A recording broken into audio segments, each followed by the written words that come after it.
जय श्री राम दोस्तों। आज की कहानी एक लड़के की है जो कि बॉम्बे में जॉब किया करता था और वो अपने जॉब के सिलसिले में ही नोएडा आया हुआ था। जब वो नोएडा अपने जॉब के सिलसिले में आया था तो वो ऑफिस में बाकी लोगों से पूछता है कि मैं नोएडा में कहाँ पे स्टे कर सकता हूँ। दरअसल वो अपने काम से 2 दिन के लिए नोएडा में आया था और उसे 2 दिन किसी भी जगह पर स्टे करना था।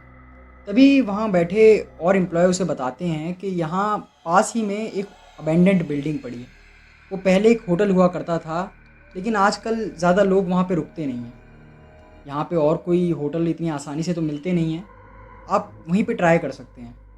तो आदमी करीब रात के 9 से 10 बजे उसी अबेंडेंट बिल्डिंग के पास पहुँचता है। जब वो वहाँ पर पहुँचता है तो वो देखता है कि वो बिल्डिंग चारों तरफ जंगल से घिरी हुई थी और वहाँ आसपास और कोई भी बिल्डिंग मौजूद नहीं थी। वो उस बिल्डिंग को देखता है तो वो बिल्डिंग ऐसी लग रही थी कि जैसे बहुत समय से इसमें कोई मरम्मत या काम नहीं करवाया गया है। ये बिल्डिंग बहुत समय से ऐसे ही सुनसान पड़ी हुई है, लेकिन इस समय वो कहीं और भी नहीं जा सकता था क्योंकि रात के 9 से 10 बज रहे थे और इस समय उसे और कहीं पे भी होटल मिलना पॉसिबल नहीं था। तो वो होटल के अंदर जाता है। जब वो अंदर जाता है तो उसे काउंटर पे एक आदमी मौजूद मिलता है। उस आदमी से अपनी बुकिंग के बारे में बात करता है। वो आदमी भी उसे देखकर थोड़ा-सा हैरान था, क्योंकि इससे पहले कोई भी आदमी अधिकतर यहाँ पर आया नहीं करता था। उस आदमी को भी उस लड़के को देख के हैरानी हो रही थी, क्योंकि भला ऐसी बिल्डिंग में इतने जंगलों से घिरे बीच तो आदमी क्यों रहना चाहेगा। लेकिन बाद में वो उस लड़के से कहता है कि तुम अपनी ऑनलाइन बुकिंग कैंसिल कर दो और मुझे ऑफ़लाइन पैसे दे दो, तो मैं तुम्हें थोड़ा सस्ता रूम दे दूँगा। लड़का उस चीज़ के लिए तैयार हो जाता है और वो आदमी उसे रूम नंबर 13 अलॉट कर देता है। जब रात के समय वो लड़का उस रूम में जाता है तो पहले ही समय उस रूम में घुसते ही उसे बहुत अजीब सा महसूस होता है। उसे लगता है कि इस रूम में बहुत सारी नेगेटिविटी भरी हुई है, लेकिन वो लड़का उस चीज़ को इग्नोर कर देता है और अपना सामान रख के अपने कपड़े बदलता है। जब वो कपड़े बदल कर अपने बिस्तर पर लेटता है तभी अचानक उसे एक बदबू आने लगती है। वो बदबू ने पूरे कमरे को घेर लिया था। अब वो लड़का थोड़ा परेशान होने लगा था, लेकिन उसे लग रहा था कि सिर्फ 2 ही दिन की तो बात है। वो उस बदबू को इग्नोर करता है और सो जाता है। जब वो लड़का सो रहा होता है तो रात के समय उसकी हल्की सी आँख खुलती है तो उसे अपनी सामने रखी चेयर पे कोई बैठा दिखाई देता है। उस लड़के की धड़कनें रुक जाती हैं। वो सोचता है कि मैंने होटल का रूम लॉक किया था और इस रूम में सिर्फ मैं ही मौजूद था।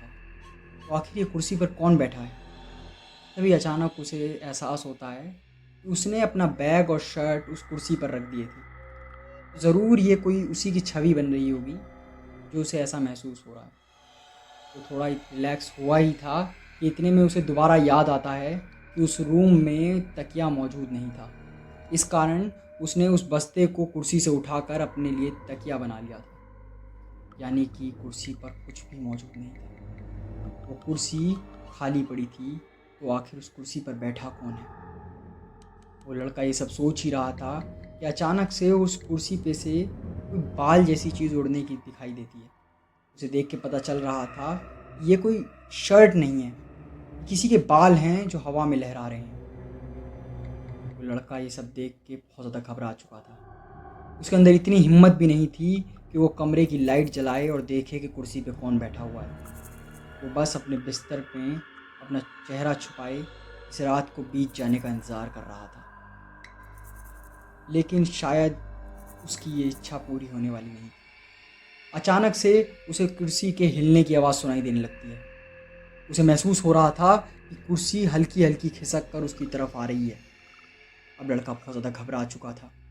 उसकी दिल की धड़कनें बहुत ज़्यादा तेज़ चल रही थी और उसे कुछ भी समझ नहीं आ रहा था कि वो इस सिचुएशन में क्या करे।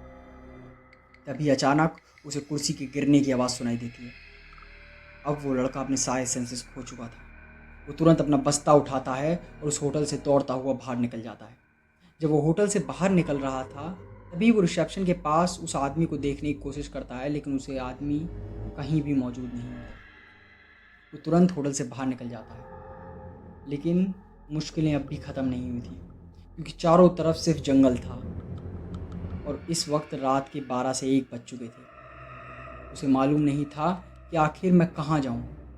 और वो इतना घबरा चुका था, उसे हर वक्त ऐसा महसूस हो रहा था कि अगर मैं किसी भी ओर मुड़ के देखूँगा तो वो मुझे वहीं खड़ी दिखाई देगी। वो बहुत ज़्यादा डर चुका था, लेकिन वो फिर भी हिम्मत करता है। वो चारों तरफ देखता है तो उसे महसूस होता है कि उसके आसपास कोई भी नहीं है। तभी वो ऊपर की तरफ देखता है तो उसे दिखता है कि जिस रूम नंबर 13 में वो रुका हुआ था, उसी रूम नंबर 13 की खिड़की पे एक औरत खड़ी हुई है। उस औरत का चेहरा जला हुआ है और वो सिर्फ उसे ही घूरे जा रही है। वो बहुत ज़्यादा घबरा जाता है, वो तुरंत वहाँ से भाग जाता है। वो दौड़ता चला जाता है। उसे मालूम नहीं था कि वो कहाँ जा रहा था, बस वो दौड़ता रहता है। जैसे दौड़ते दौड़ते उसे तुरंत एक दुकान दिखाई देती है। वो दुकान अब भी रात को खुली हुई थी। दुकान के अंदर बिना कुछ सोचे समझे घुस जाता है। उस दुकान के अंदर 4-5 आदमी मौजूद थे। उन आदमियों को अपनी सारी बात बताता है। वो आदमी उसे बताते हैं कि तुम्हें इस होटल में रुकना नहीं चाहिए था। जो वो लड़का इस चीज़ की वजह पूछता है तो उसे बताते हैं कि बहुत समय पहले इस होटल में एक कपल रुकने आया था और अगली सुबह उस होटल के उसी रूम में उस लड़की की लाश मिली थी और उस लड़के का कुछ भी अता पता नहीं था। उसी दिन से लोग उस रूम में रुकने से बचते हैं। वो कोशिश करते हैं कि उन्हें कोई और रूम अलॉट हो जाए, कि वो रूम नंबर 13 में रुकना नहीं चाहते थे। लेकिन बात यहीं ख़त्म नहीं होती है। जो लोग उस रूम के आसपास वाले रूमों में भी रुकते थे, जैसे कि रूम नंबर 12, रूम नंबर 11 या रूम नंबर 10, उन्हें भी अधिकतर उस फ्लोर पर किसी लड़की के घूमने की आवाज़ सुनाई देती थी। कई लोगों का तो ये तक कहना था कि जब वो रूम के बाहर निकले तो उन्हें फ्लोर पर कोई लड़की घूमती हुई दिखाई दी है। इसी कारण धीरे धीरे करके सभी लोगों ने उस होटल में जाना बंद कर दिया था और इस कारण उस होटल का जो मालिक है वो काफ़ी ज़्यादा नुकसान में आ चुका था। इस कारण जब भी कोई भी एक आधा आदमी जो उस होटल की कहानी को नहीं जानता है और उस होटल में रुकने चला जाता है, तो उस होटल का मालिक उसे जानबूझकर रूम नंबर 13 ही अलॉट करता था, जिससे कि एक भी आदमी ने अगर रूम नंबर 13 में रात काट दी तो उसे मालूम था कि वो ये चीज़ प्रूव कर देगा कि देखो नंबर 13 में कुछ भी नहीं है, उस आदमी ने भी तो रात काटी है। लेकिन उसकी इस बेवकूफ़ी की वजह से कई लोगों ने अपना मानसिक संतुलन खो दिया। उसे बताता है कि तुम इकलौते नहीं हो जो इस तरह दौड़ते हुए हमारे पास आए हो। तुमसे पहले भी कुछ लोग ऐसे ही आए थे, लेकिन वो लोग पागल हो चुके हैं। तुम तो फिर भी अपने सेंसेस में हो, ठीक हो। वो लड़का जैसी ये सारी बातें सुनता है, उसके होश उड़ जाते हैं। वो बाकी की बची रात उसी दुकान में काटता है और वो अगली रात अपने जो ऑफिस होता है उसी में सो जाता है। उसके बाद वो तुरंत बॉम्बे चला जाता है। उसके बाद वो कभी वापस नोएडा नहीं आया। आपको क्या लगता है दोस्तों, क्या सच में वो होटल हॉन्टेड था? क्या आप ऐसे होटल में रुकना चाहेंगे? अपनी राय हमें कमेंट सेक्शन में बताएं और ऐसी और वीडियोस देखने के लिए हमारे चैनल को सब्सक्राइब करें।